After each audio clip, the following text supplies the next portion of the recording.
Assalamualaikum warahmatullahi wabarakatuh. Selamat bertemu kembali sahabat semua. Pada video kali ini kita membahas tentang mengapa bersepeda di tanjakan sangat berat, dan tips bagaimana melewati tanjakan dengan mudah.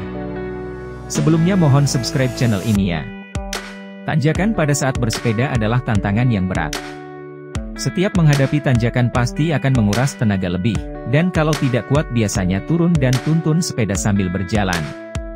Dan kalau di tanjakan tajam, kenapa mendorong sepeda sambil berjalan lebih mudah daripada mengayuh sepeda?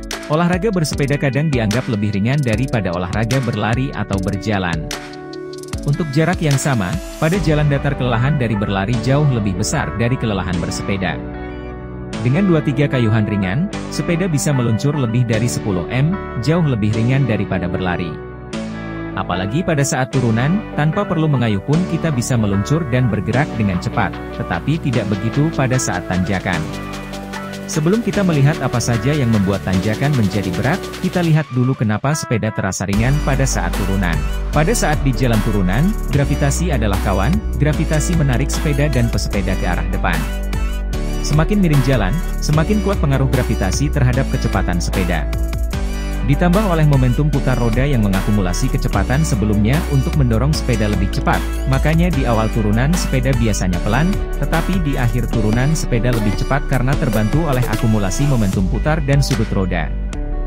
Hambatan dari rolling resistance, gear, angin dan sebagainya memang ada, tetapi resultan gaya dorong dan gravitasi jauh lebih besar, sehingga kita tidak merasakan gaya yang berlawanan ini bekerja pada saat menurun. Gaya dan faktor ini akan membuat tanjakan lebih menderita. 1. Gravitasi. Tetapi ketika di jalan tanjakan, gravitasi adalah musuh.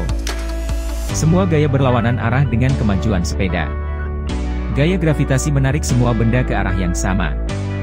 Tetapi besarnya gaya tarik tersebut dipengaruhi oleh massa dan berat. Semakin berat bobot sebuah benda di permukaan bumi, semakin kuat gaya tariknya.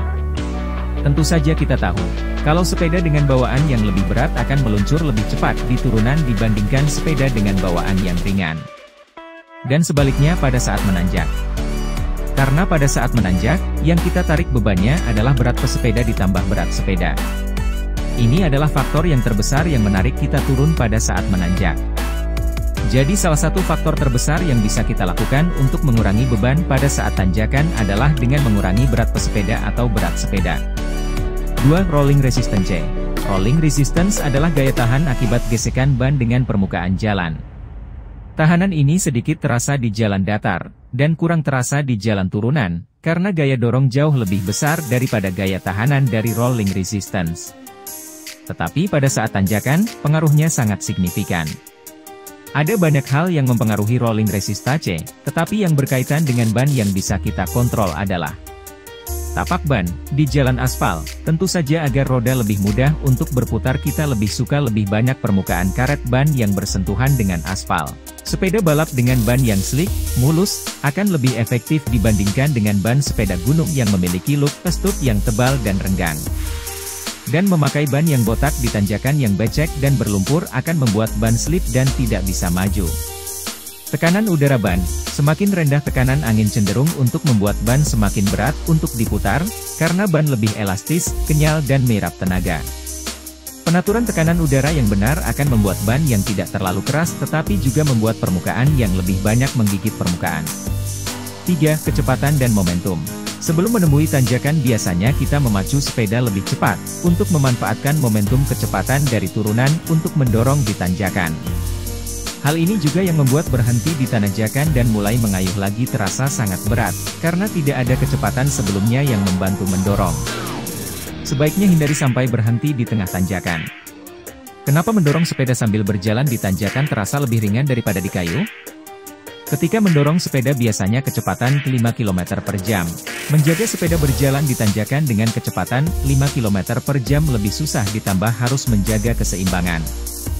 Karena kita bisa memposisikan kaki mendorong dengan rolling resistance yang lebih baik, tapak kaki yang lebih lebar, dan posisi kaki untuk berjalan yang lebih stabil. 4. Gear. Pemilihan gear ratio atau speed sepeda harus selaras dengan kekuatan kaki kita. Apalagi jika sebelum menanjak kita berakselerasi dulu, yang biasanya dilakukan dengan gear besar. Tetapi ketika menanjak, kita membutuhkan gear kecil. Shifting yang mulus menjadi sangat penting di tanjakan. Seperti yang sudah dijelaskan di atas, jangan sampai kehilangan momentum kecepatan. Shifting yang tidak mulus akan membuat sepeda sedikit tertahan kecepatannya, atau malah berhenti. Tentu saja membuat tanjakan menjadi lebih berat daripada shifting yang mulus. Menggunakan granny gear, yang bisa dikombinasikan dengan chassis dengan sprocket yang besar tentu saja akan mengurangi beban secara signifikan. 5. Suspensi. Menanjak di jalan aspal dengan sepeda balap lebih mudah dibandingkan sepeda gunung. Bukan hanya karena ban dan berat sepeda, tetapi karena suspensi. Suspensi sepeda baik depan dan belakang yang aktif, akan menyerap sebagian tenaga kayuhan. Sehingga tenaga dari kayuhan pedal, tidak sepenuhnya dipakai untuk memutar roda, sebagian hilang di suspensi, sepeda seperti terayun-ayun. Pada sepeda balap atau sepeda frame rigid, lebih efisien dalam hal transfer tenaga ke perputaran roda. Mengurangi bounce damper pada suspensi sepeda, atau mematikan suspensi sepeda pada saat tanjakan akan mengurangi beban kayuhan yang signifikan. Sepeda yang memiliki remote suspension di stang akan memudahkan pada kondisi ini. Sehingga tidak perlu turun dari sepeda, cukup memencet tuas dengan jari saja. 6. Angin. Sepeda yang aerodinamis memang lebih mudah untuk mengurangi hambatan angin, karena sepeda ini akan membelah angin dengan mudah. Tetapi angin tidak seperti gravitasi, arah angin bisa berubah-ubah. Kalau angin datang dari belakang atau tailwind, pada saat menanjak, kita akan sedikit terbantu. Tetapi jika arah angin datang dari depan atau headwind, posisi tubuh kita juga perlu diatur untuk posisi yang lebih aerodinamis. Posisi tubuh yang membungkuk dan merapat, tidak tegak dan melebar, akan membuat sepeda lebih ringan untuk dikayuh. 7. Kemiringan jalan. Satuan pengukuran sudut biasanya adalah derajat. Tetapi untuk kemiringan jalan diukur dalam persen. Kemiringan jalan 1% menyatakan adanya kenaikan 1 m vertikal dalam jarak mendatar 100 m horizontal atau 100 atau 1%. Kemiringan jalan raya yang dilewati kendaraan umum dan truk biasanya tidak lebih dari 9%, mungkin lebih pada jalan khusus untuk motor atau mobil kecil saja. Pada tikungan menanjak, bagian dalam jalan mempunyai sudut yang lebih besar, jika memungkinkan ambil sisi jalan yang lebih luar untuk mendapatkan sudut yang lebih landai. Untuk sebuah jalan menanjak yang lebar, bersepeda dengan arah zigzag juga akan mengurangi beban, walaupun jarak tempuh akan semakin panjang. Seperti jalan menuju puncak gunung, tidak dibuat lurus langsung ke puncak, tetapi dibuat berkelok-kelok untuk mendapatkan sudut yang lebih landai agar masih bisa dilewati kendaraan.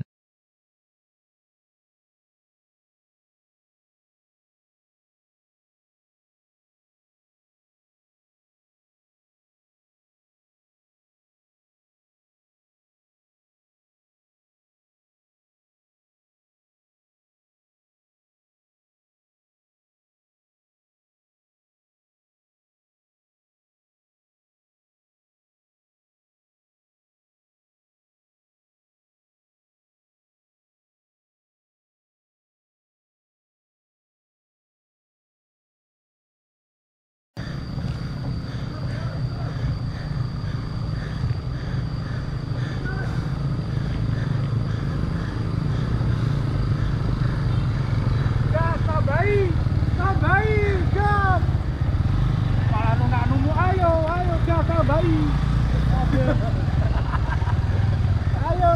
tabai.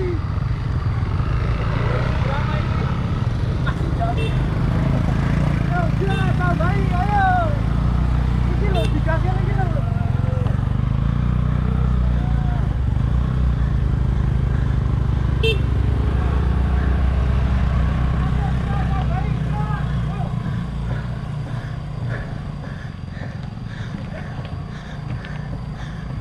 Hah?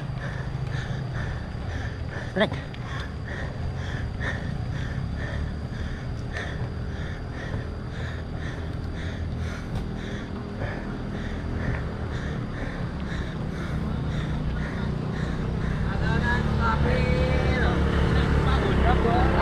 Halo, bro. Gas.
Terus.